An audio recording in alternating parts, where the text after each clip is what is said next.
আমি যেভাবে প্ল্যান নিছি সেইভাবে যদি করি তাহলেই কিন্তু একটা সুপরিকল্পিত নগরী করা সম্ভব। আপনি আমাকে দেখান যে রাজু একটা বাড়ির প্ল্যান অনুমোদন দিছে বা যে কোনো একটা বিল্ডিং এর অনুমোদন দিছে, এইটার মধ্যে ব্যত্যয় আছে, এটা আপনি নিয়ম মেনে করেন নাই বা এটার মধ্যে যা থাকা দরকার প্ল্যানের মধ্যে, প্ল্যানটা কিন্তু সঠিক, রাজু কিন্তু প্ল্যানটাই দিয়ে থাকে। এখন আসেন এই প্ল্যানটা কিন্তু বাস্তবায়ন করে কে? প্ল্যানটা কিন্তু সাবমিটই করে ডেভেলপার, বাড়িওয়ালা, ইঞ্জিনিয়ার এবং আর্কিটেক্টের মাধ্যমে। সিস্টেম হিসেবে জানেন যে এটাও কিন্তু রিকগনাইজ দিতে হয়, তাদেরকে সার্টিফাইড হইতে হয়, তারা করে। রূপায়ণ lake castle, welcome to the land of piece. করার পরে এটা আমরা অনুমোদন দিই, ভুল থাকলে একটু ভুলটা ধরাই দিই। এখন আসেন সমস্যাটা কোথায়?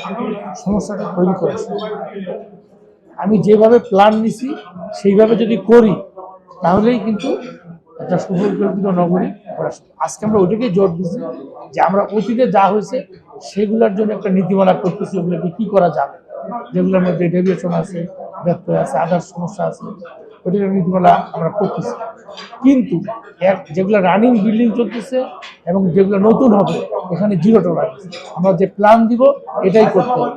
এই জন্য কী করতেছি, আমরা যে অকুপেন্সি সার্টিফিকেট দিব এইটা যদি কেউ না নেয়, মানে এটা অ্যাজ বিল্ড ড্রয়িং হবে, বিল্ডিংটা আমি কমপ্লিট করলাম, আমি শুরুতে কি প্ল্যান নিয়েছিলাম আমি দেখবো শেষে ওই প্ল্যান মতো করছি।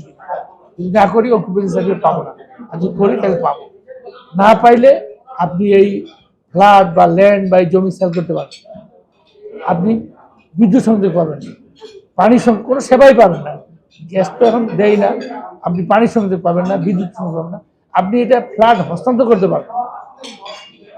ঠিক আছে, আমরা কিন্তু এটা অলরেডি কিন্তু আইন হয়ে গেছে, গ্যাজেট হয়ে গেছে। সুতরাং এই জিনিসটাকে আমরা মানে যাতে ইমপ্লিমেন্ট করতে পারি সেটাই আমরা করব। ওনারাও কথা দিচ্ছেন যে আমরা আপনার সঙ্গে আসি, আর আমরাও বলতেছি যে যাতে আপনাদের কি সমস্যা সেটা আমরা দেখবো, কিন্তু আমরা যে প্ল্যানটা দিব এই প্ল্যান মতোই বাড়ি হতো, এইখানে কোনো ছাড় দেওয়া হবে। তাই যদি হয়, আর যেটা আপনি বললেন যে বাড়ি মানে শুধু বাড়ি না, কি হয়েছে আমার বাড়ির পাশে একটা 40 ফিট রাস্তা, যাই দেখবেন ওর 5 ফিট দখল হয়ে গেছে, মানে যার নকশায় আছে তা হয়, এগুলো চলবে না। এই বিষয়টা কেমন না যে অবাসযোগ্য শহরের ভিতরে আমাদের এই ঢাকা তৃতীয়, এটা ভাই এটা এখন যদি বলতে হয়, আমি আমার পূর্বসূরীদেরকে রেসপেক্ট করি, তাদের প্রতি শ্রদ্ধা দেই, এটা বুঝেন যে এটা কি একদিনে বা 1 বছরে বা 2 বছর হয়েছে, এটা লং টাইমে এটা হয়েছে, তাই না? কাজেই আমি যেটা বলতে পারি, আমরা সেখান থেকে বের হয়ে আসার আপ্রাণ চেষ্টা করতেছি। আমরা এটা বিগত যে ইন্ডিয়ান গভর্নমেন্ট থেকে শুরু করছি, বাট বর্তমান সরকার প্রধান উনি যেসব ব্যাপারে কি সিরিয়াস এটা আপনারা কল্পনা করতে পারেন। মানে আমার মতো একজন সংস্থা প্রধান তো বহুত বাংলাদেশে, তাই না? আমাকে এভরি উইকে তার সঙ্গে মিটিং করতে হয়। 12 তারিখে মিটিং আছে, 15 তারিখে আছে, গত পরশু দিন করছি।